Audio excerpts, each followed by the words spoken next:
Palavra da Verdade, com Hernandes Dias Lopes.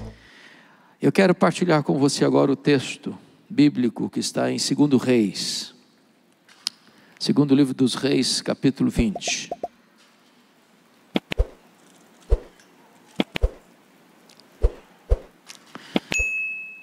Versos de 1 a 11.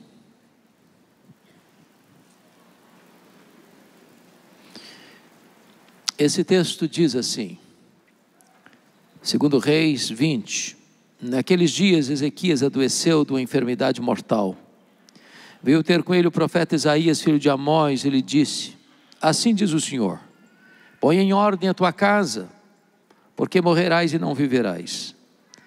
Então virou Ezequias o rosto para a parede e orou ao Senhor, dizendo: lembra-te, Senhor, peço-te, de que andei diante de ti com fidelidade, com inteireza de coração, e fiz o que era reto aos teus olhos, e chorou muitíssimo. Antes que Isaías tivesse saído da parte central da cidade, veio a ele a palavra do Senhor, dizendo: volta e diz a Ezequias, príncipe do meu povo, assim diz o Senhor, o Deus de Davi teu pai, ouvi tua oração, e vi as tuas lágrimas, e eis que eu te curarei. Ao terceiro dia subirás à casa do Senhor. Acrescentarei aos teus dias 15 anos, e das mãos do rei da Síria te livrarei, a ti e a esta cidade. E defenderei esta cidade por amor de mim e por amor de Davi meu servo. Disse-lhe mais Isaías: tomai uma pasta de figos. Tomaram-na e a puseram sobre a úlcera, e ele recuperou a saúde. Ezequias disse a Isaías: qual será o sinal de que o Senhor me curará e de que ao terceiro dia subirei à casa do Senhor? Respondeu Isaías: ser-te-á isso da parte do Senhor como sinal de que ele cumprirá a palavra que disse: adiantar-se-á a sombra 10 graus, ou os retrocederá. Então disse Ezequias: é fácil que a sombra adiante 10 graus, tal porém não aconteça, antes retroceda 10 graus. Então o profeta Isaías clamou ao Senhor, e fez retroceder 10 graus a sombra lançada pelo sol declinante no relógio de Acás. Hoje eu quero tratar com vocês nesta última palavra sobre o tema investindo nas futuras gerações. O rei Ezequias começou a reinar com 25 anos, e reinou 29 anos, morreu com 54 anos. O rei Ezequias foi filho de um dos mais perversos homens da história de Judá. Seu pai chamava-se Acás, homem idólatra, feiticeiro e assassino. Homem que perverteu o culto a Deus e fechou a casa de Deus. E não obstante não ter berço, exemplo, testemunho em casa, Ezequias foi o rei mais piedoso depois de Davi, a ponto da Bíblia dizer que ninguém foi igual a ele antes dele, nem depois dele ninguém foi semelhante a ele. Homem singular, significando que não é o ambiente que faz o homem, é o homem que faz o ambiente. O homem não é produto do meio, o meio é que é produto do homem. Não é a situação que corrompe o homem, é o homem que corrompe a situação. Ezequias não tinha exemplo em casa, mas ele escolheu ser um homem piedoso. Não importa a circunstância da sua casa, você pode andar com Deus. Mas é interessante que quando Ezequias estava com 39 anos de idade, portanto 14 anos depois que ele tinha assumido o seu governo, ele enfrenta 2 gravíssimos problemas. Primeiro, foi no governo dele que o poderoso império assírio tomou Samaria e levou cativo o povo das 10 tribos do norte, no ano 722 a.C. E agora esse mesmo poderoso império assírio cujo mandatário do poder é Senaqueribe. Já tinha tomado cidades e fortalezas de Judá. Agora reúne o seu exército imbatível, cerca a cidade de Jerusalém e manda um recado abusado para Ezequias por meio de Rabsaque: renda-se, porque Deus nenhum poderá livrar você das minhas mãos. E disse para o povo que estava ao redor dos muros de Jerusalém: não deixem Ezequias enganar vocês, dizendo que Deus vai livrar vocês. Deus nenhum nunca livrou a sua cidade, o seu território da invasão assíria. Jerusalém vai cair, e se vocês não se renderem, vocês sofrerão uma fome tal que vocês comerão excrementos e beberão urina. A situação é irremediável, é irreversível. Se não bastasse esse cerco militar, Ezequias, aos 39 anos de idade, enfrenta um segundo problema insolúvel. Ele está com a doença mortal, está com uma úlcera, que médico nenhum conseguiu resolver. E é nessa conjuntura que Deus mandou o profeta Isaías ao palácio, para dizer para o rei Ezequias: põe em ordem a tua casa, porque morrerás, e não viverás. Aquele homem era rico, aquele homem era poderoso, mas só lhe sobrou uma parede. E para a parede ele se voltou, e diz a Bíblia que ele orou fervorosamente, que ele chorou copiosamente, e que Deus respondeu rapidamente, porque o profeta Isaías não tinha saído do centro da cidade ainda, quando Deus disse para ele: volta lá a Ezequias, príncipe do meu povo, e diz para ele que eu ouvi a sua oração, eu ouvi as suas lágrimas, e vou curá-lo, dando-lhe mais 15 anos, e vou libertar Jerusalém do poder da Síria. E então Deus escala o anjo do Senhor, que mata ao redor de Jerusalém 185 mil soldados assírios.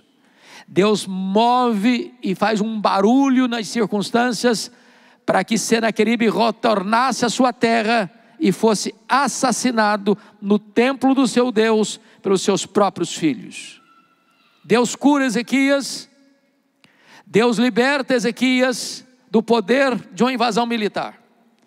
Quando Isaías dá o recado para ele, ele pergunta: qual é a evidência de que Deus vai me curar e eu vou subir ao templo no terceiro dia? O profeta perguntou: o que é que você quer? Que a sombra do relógio de Acais avance 10 graus ou retroceda 10 graus? Ele pensou: já que Deus vai fazer o milagre, eu quero o milagre maior. Eu nunca vi, já vi muito relógio adiantar, mas você não vê relógio, o ponteiro do relógio retroceder. Então eu disse: já que é para fazer o milagre, eu quero que retroceda 10 graus.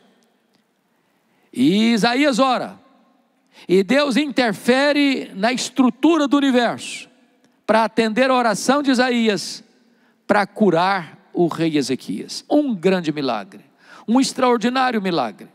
O que aconteceu como resultado desse grande milagre? A notícia se espalhou pelo mundo.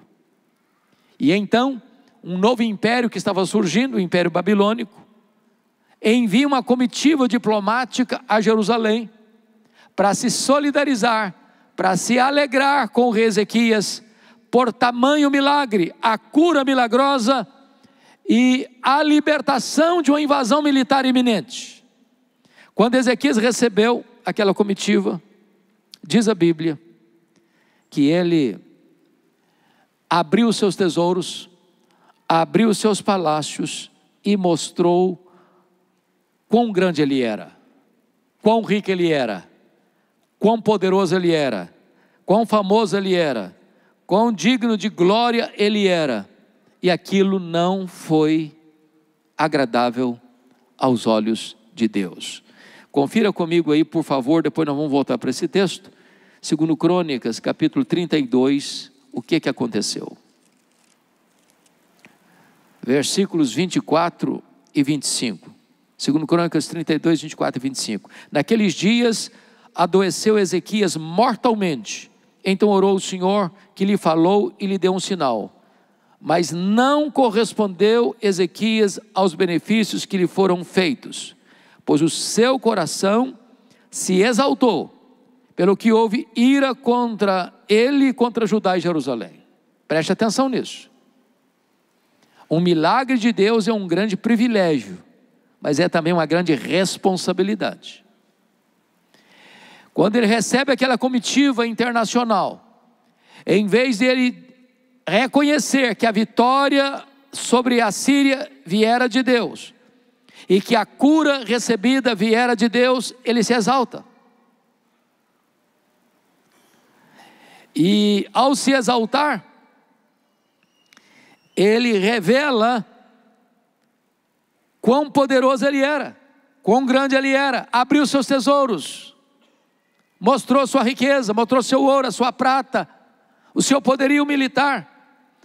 E diz a Escritura que isso foi mal aos olhos de Deus. Vamos dar uma olhadinha, por favor, voltando lá para Reis, capítulo de número 20. Veja aí comigo, por gentileza, verso 20 e 12. Nesse tempo, Merodach-Baladã, filho de Baladã, rei da Babilônia, enviou cartas e um presente a Ezequias, porque soube que estivera doente.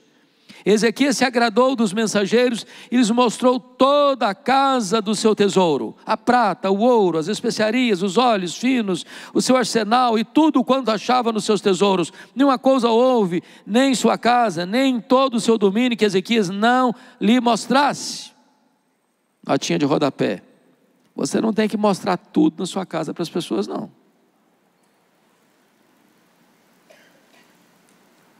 Porque o que tem na sua casa, você precisa preservar e guardar. Não faz propaganda, não.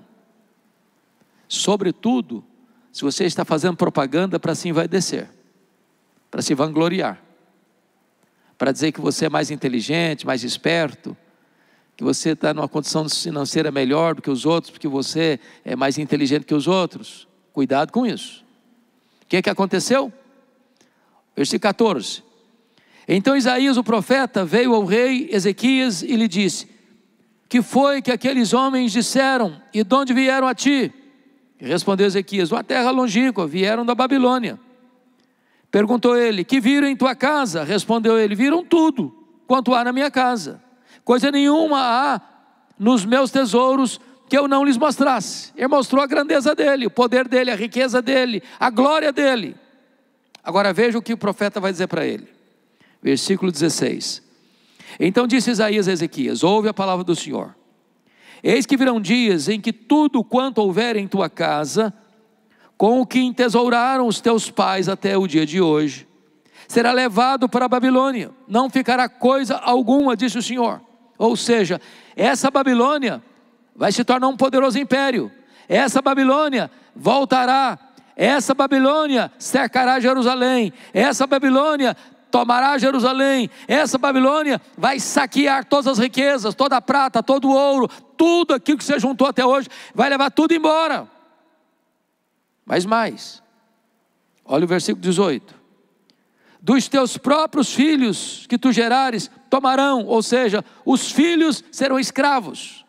Tem mais: para que sejam eunucos no palácio do rei da Babilônia, ou seja, seus filhos serão castrados, serão eunucos, feitos eunucos, não terá mais descendência. Agora veja a resposta do rei ao profeta diante dessa tragédia. Então disse Ezequias a Isaías: boa é a palavra do Senhor que disseste. Então você não está entendendo, você está maluco. Eu estou falando que a Babilônia virá, que a Babilônia vai saquear, que a Babilônia vai escravizar, que a Babilônia vai fazer dos filhos eunucos, castrá-los. E você diz que boa essa palavra? Você está louco? Você perdeu o juízo? Que negócio é esse? E ele justifica. Olha o versículo 19, parte B. Pois pensava: haverá paz e segurança em meus dias. Traduzindo, sabe o que ele está dizendo? Ele não falou agora não, ele está pensando. Boa essa palavra. Porque quando isso acontecer, eu já terei batido as botas. Quando isso acontecer, eu já não vou estar mais aqui para contar essa história. Quando isso acontecer, eu já morri há muito tempo. E agora preste atenção na conclusão dele. Depois que eu morrer, é isso que ele está dizendo, depois que eu morrer, desculpem da expressão, que se danem as futuras gerações, eu não estou nem aí. Eu só me importo comigo. É muito triste você escutar isso de um homem piedoso. Um cara que está olhando para o umbigo dele, para o conforto dele, mas não se preocupa com seus filhos, com seus netos, com as futuras gerações. Meus irmãos, tem muita coisa que hoje ou nós enfrentamos, ou os nossos filhos e os nossos netos pagarão a conta. Talvez um dos maiores problemas da nossa sociedade é que ela é egoísta demais, narcisista demais, olhando só para si mesmo e não se preocupa com as futuras gerações. Cristianismo, irmãos, é como uma corrida de revezamento. Se nós falharmos em passar o bastão da fé para os nossos filhos, para os nossos netos, amanhã a apostasia pode visitar e bater a nossa porta. É só você olhar o que está acontecendo no mundo. E você verá que regiões onde existiram igrejas vivas, hoje só existem monumentos, porque o movimento virou monumento. Às vezes só tem escombros, vagas lembranças de uma igreja que viveu no passado, porque num dado momento, os pais só se preocuparam com eles mesmos, e não passaram o bastão da fé para outros.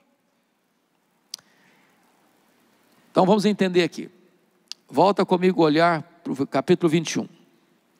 Tinha Manassés 12 anos de idade, quando começou a reinar, porque está escrito no verso 21 do capítulo 20, descansou Ezequias com seus pais e Manassés, seu filho, reinou em seu lugar. Então vamos entender aqui. Qual foi a mensagem que Isaías levou a Ezequias no seu palácio? Põe em ordem a tua casa. Por quê? Porque morrerás e não viverás. Aí Deus diz para o seguinte, eu vou lhe dar mais 15 anos de vida. Agora vamos ler o versículo 1, de 21. Tinha Manassés 12 anos de idade quando começou a reinar. Então, qual a conclusão que você chegou? Que o Manassés nasceu 3 anos depois do milagre da cura. Você tinha mais 15 anos. Manassés começou a governar com 12. Significa que no 3º ano da cura nasceu o menino, que era o filho dele, o sucessor dele, o herdeiro do trono. Se esse homem tivesse levado Deus a sério, o que ele teria feito? Meu Deus, o Senhor mandou eu colocar minha casa em ordem. E casa não é o palácio, não são os tapetes, não são os móveis. Casa é família. Então o que ele teria feito? Eu vou investir no meu filho, vai ser meu sucessor.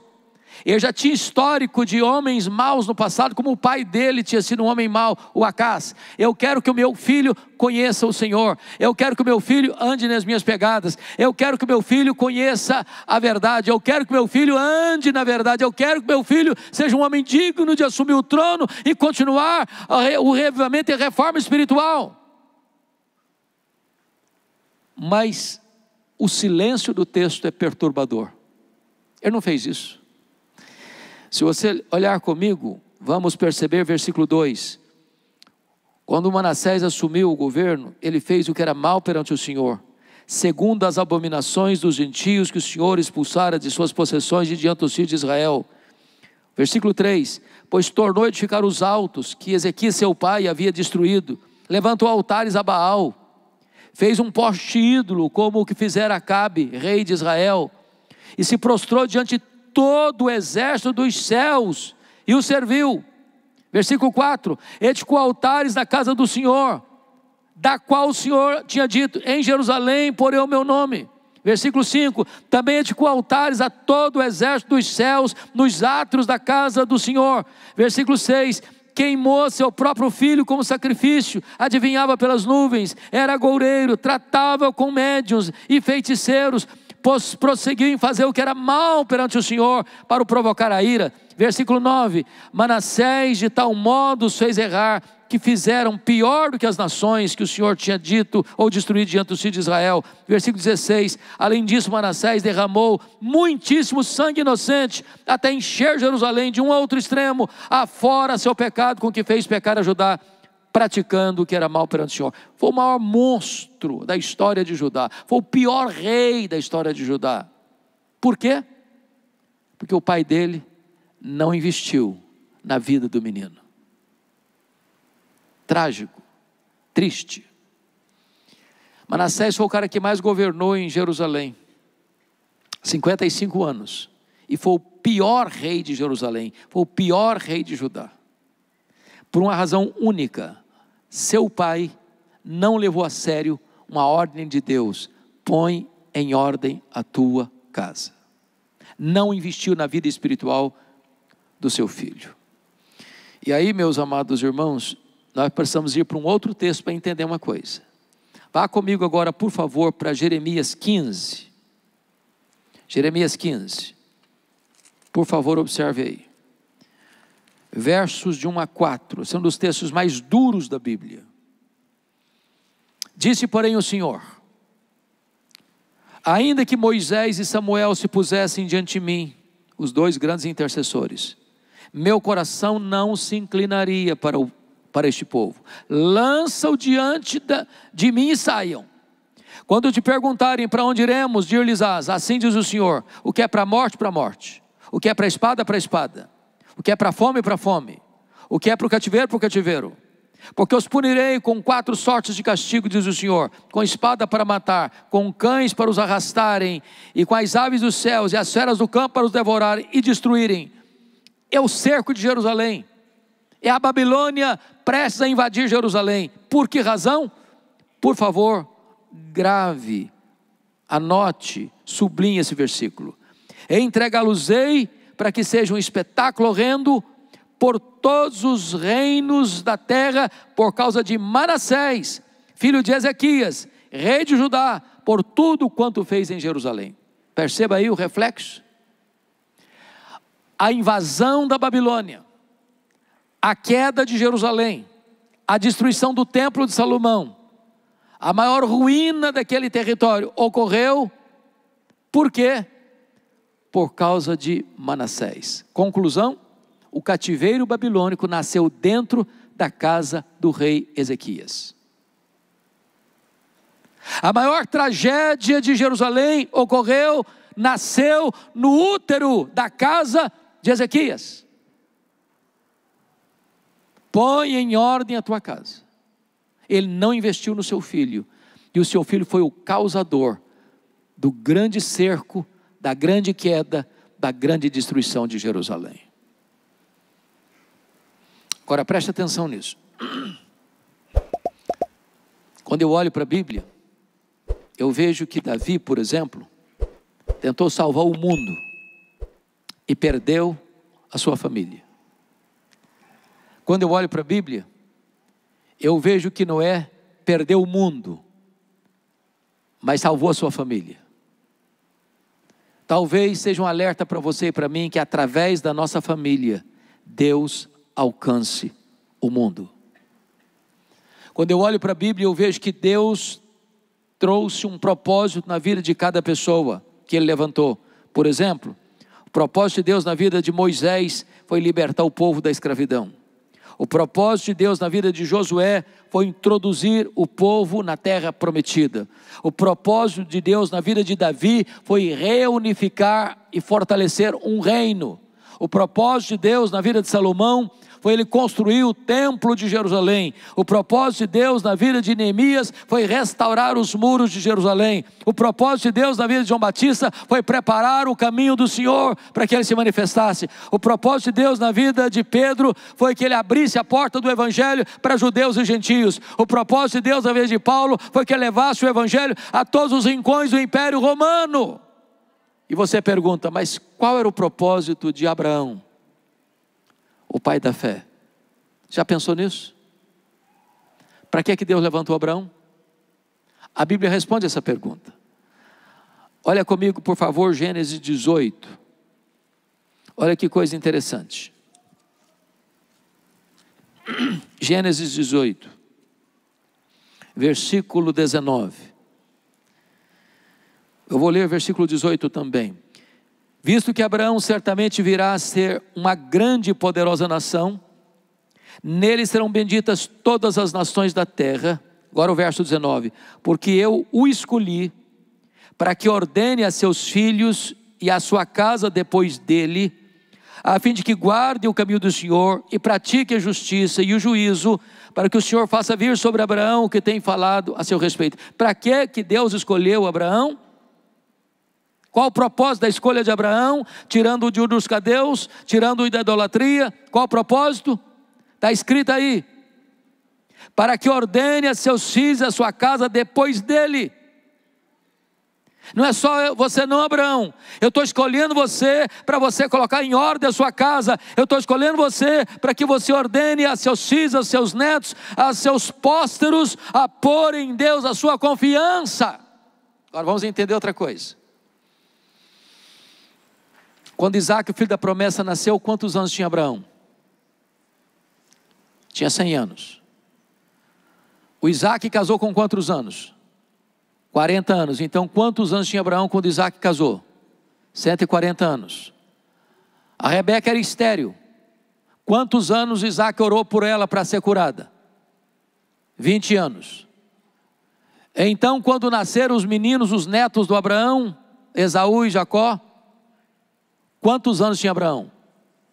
160 anos. Com quantos anos Abraão morreu?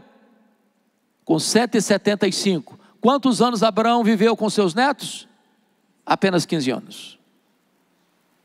Como é que eu vou entender esse versículo? Que Deus escolheu Abraão para que ele ordenasse aos seus pósteros, aos seus filhos, aos seus netos, às suas futuras gerações, a pôr em Deus a sua confiança. Se ele só teve 15 anos já no final da vida para conviver com os netos. A Bíblia responde essa pergunta lá em Hebreus capítulo 11. Vá comigo para lá. Versículo 13. O que está escrito lá? Vamos ver. 11, 13. Está escrito assim: todos estes morreram na fé, sem ter obtido as promessas, vendo-as porém de longe, e saudando-as, e confessando que eram estrangeiros e peregrinos sobre a terra. Sabe o que está acontecendo aqui? É como se Abraão estivesse na ponta dos pés, olhando nas dobras do futuro, e vendo você, e vendo você, e vendo você, e vendo você, e vendo você, e vendo você, diz: Deus, eu quero que a minha descendência ponha no Senhor a sua confiança. Eu quero que a minha descendência te conheça. Eu quero, em nome de Jesus, conclamar a todos os pais e mães, avós e avós que estão aqui nesse auditório, a colocar os seus filhos, a colocar os seus netos, a colocar os seus bisnetos, a colocar os seus tetranetos, a colocar a sua futura geração, para que estas gerações conheçam a Deus. Não podemos nos conformar com a atitude de Ezequias: eu só penso em mim, depois que eu morrer que se dane as futuras gerações. Não, em nome de Jesus, nós queremos levantar um exército de pais e mães que orem pelos seus filhos, que chorem pelos seus filhos, que lutem pelos seus filhos, para que a igreja de amanhã seja mais viva, mais cheia do Espírito Santo que a igreja de hoje, que os nossos filhos, que os nossos netos sejam mais crentes do que nós, em nome de Jesus. Nós temos grandes pessoas da Bíblia que não foram cuidadosos na formação espiritual de seus filhos, e um exemplo clássico da Bíblia é Davi.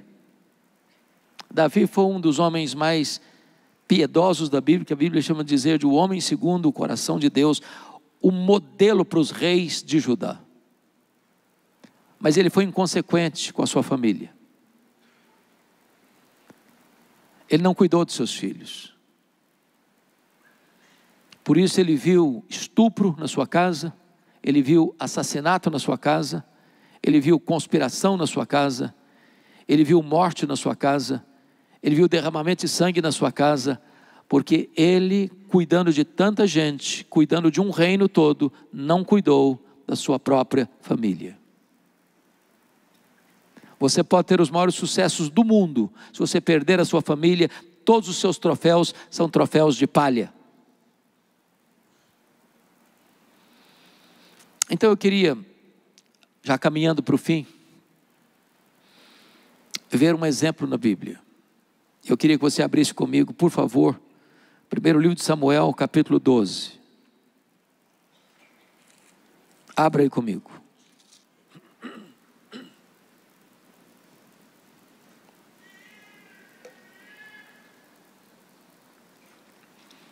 Esse é um relatório de um homem que teve tríplice função no seu país. Ele era um juiz, ele era um profeta, ele era um sacerdote. Ocupava funções eclesiásticas e funções civis. E ele está no final da vida prestando um relatório à sua nação.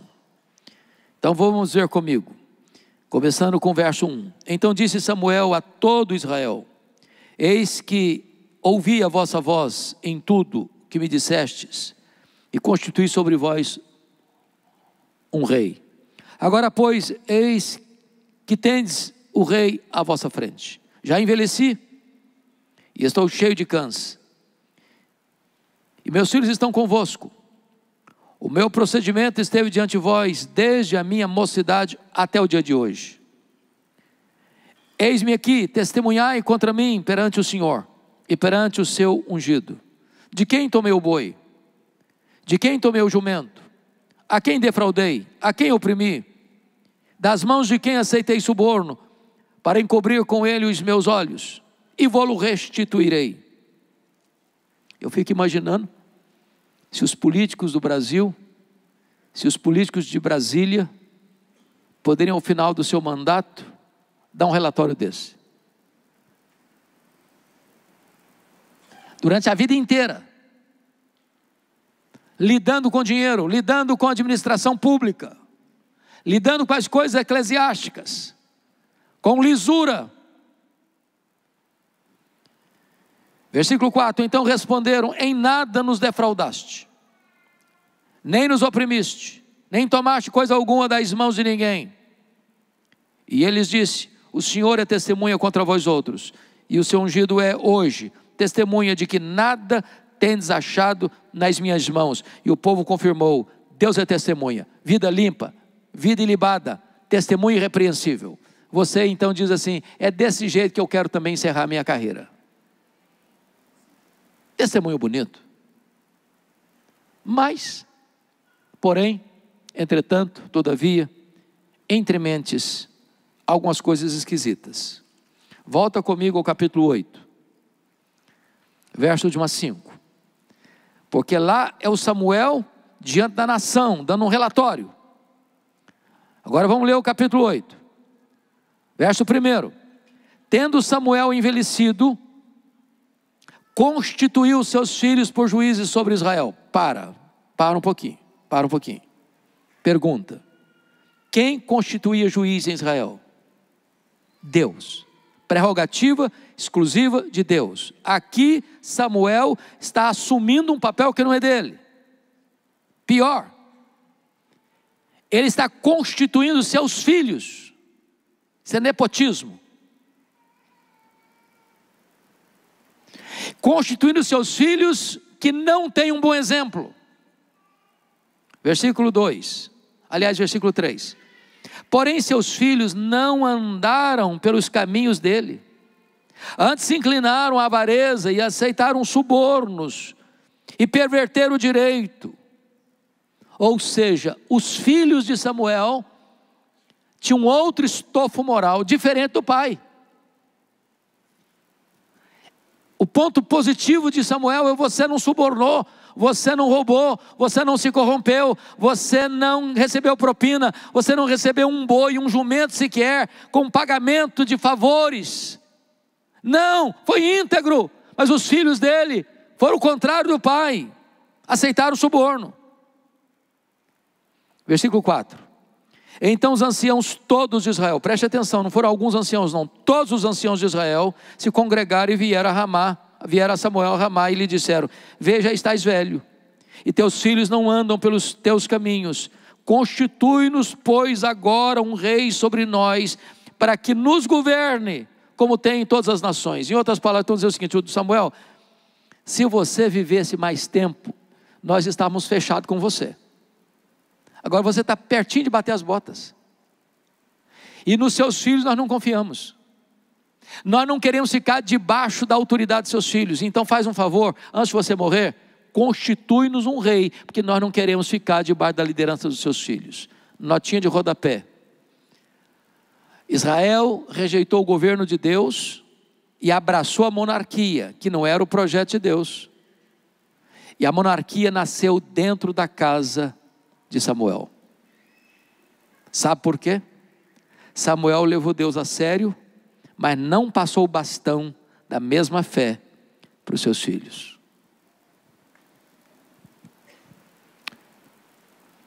Permita dizer isso: a geração que saiu do Egito morreu no deserto. A geração que nasceu no deserto entrou na terra prometida. A geração que nasceu na terra prometida não conhecia Deus mais. Conclusão: parece-nos que os nossos avós foram mais crentes que os nossos pais. Parece que os nossos pais foram ou são mais crentes do que nós. Parece-nos que nós estamos sendo mais crentes do que os nossos filhos.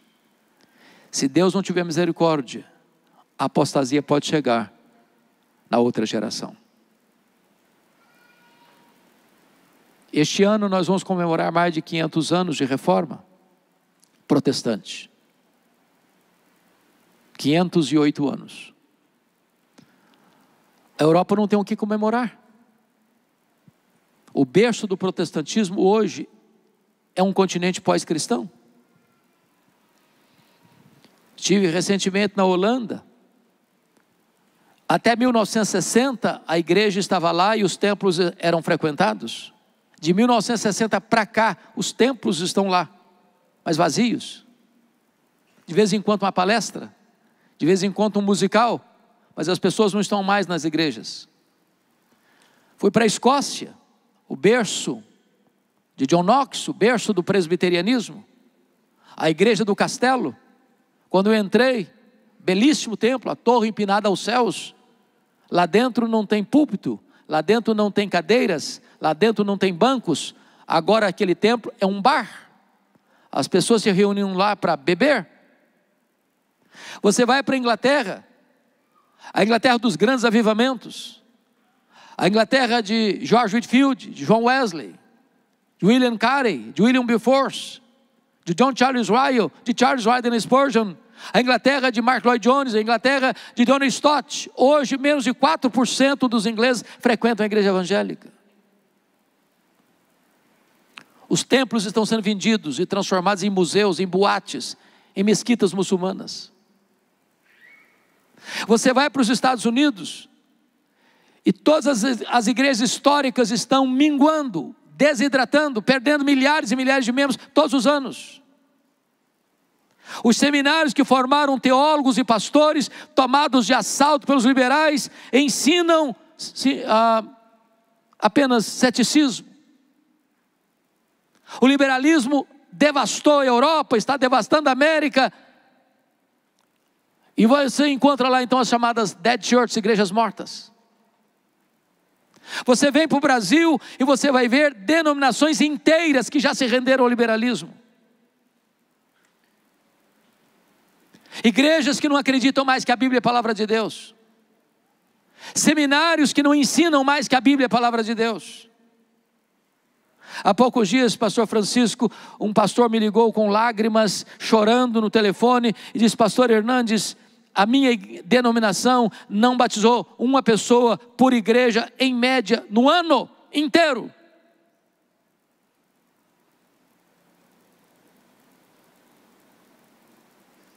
Amados, eu quero aqui, em nome de Jesus, fazer um apelo e um desafio, de nós colocarmos em ordem a nossa casa. Nós vivemos numa geração que está correndo atrás de tantas coisas, quer conforto, quer dinheiro, quer riqueza, quer prosperidade. Tudo isso é bom se vem de Deus, fruto do trabalho honesto. Mas mesmo que seja fruto do trabalho honesto, pelo amor de Deus, não desista de seus filhos.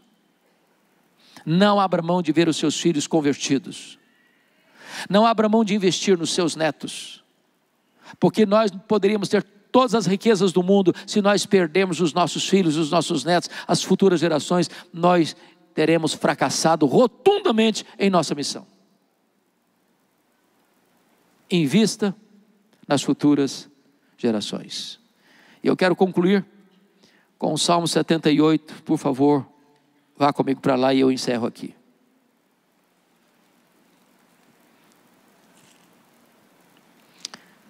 Salmo 78, versículo 3. O que ouvimos e aprendemos, o que nos contaram nossos pais. Me permita perguntar, quantos aqui nasceram num lar evangélico, um lar cristão? Levante a mão. Quantos nasceram? Que privilégio você e eu tivemos. Nós ouvimos, nós aprendemos o que os nossos pais nos contaram. Os nossos pais nos contaram. Mas aqui tem uma promessa. Versículo 4, nós não encobriremos a seus filhos, contaremos à vindoura geração os louvores do Senhor e o seu poder e as maravilhas que fez. As crianças hoje têm outros heróis. Heróis de Araque. Heróis fake news. Temos falhado às vezes em passar essa mensagem para os nossos filhos. Nós não encobriremos isso. Nós contaremos à vindoura geração os louvores do Senhor e o seu poder e as maravilhas que fez. Versículo 6. A fim de que a nova geração os conhecesse, filhos que ainda hão de nascer, se levantassem e por sua vez os referissem aos seus descendentes, para que pusessem em Deus a sua confiança. Eu não sei se esse assunto mexe com você, mas a mim mexe demais. E eu gostaria de saber se eu tenho hoje pais e mães, avós e avós aqui hoje, nesse auditório, que querem dar as mãos, dizer, nós lutaremos pelos nossos filhos, nós lutaremos pelos nossos netos, nós não abriremos mão das futuras gerações, nós queremos uma igreja amanhã mais forte do que a igreja de hoje. Tem gente assim, desejosa de fazer isso? Louvado seja o Senhor. Vamos ficar em pé então e vamos orar.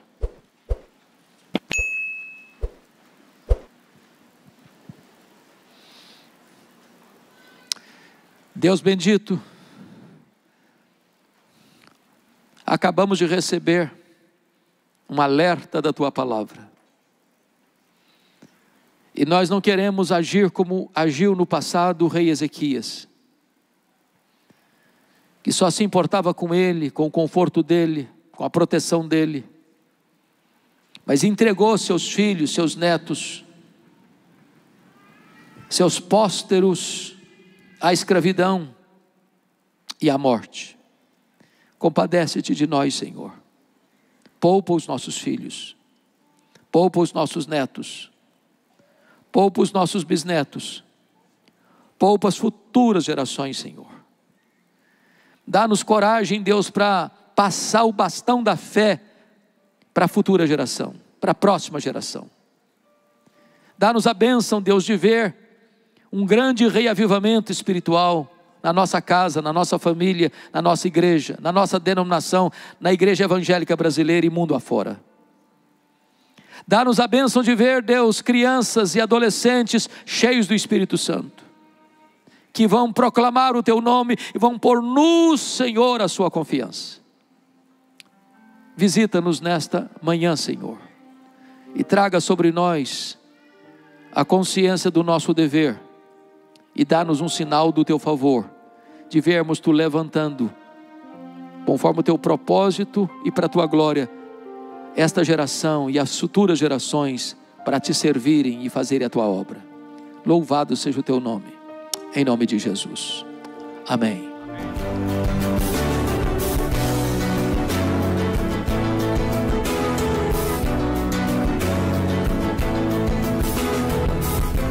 Palavra da Verdade, com Hernandes Dias Lopes.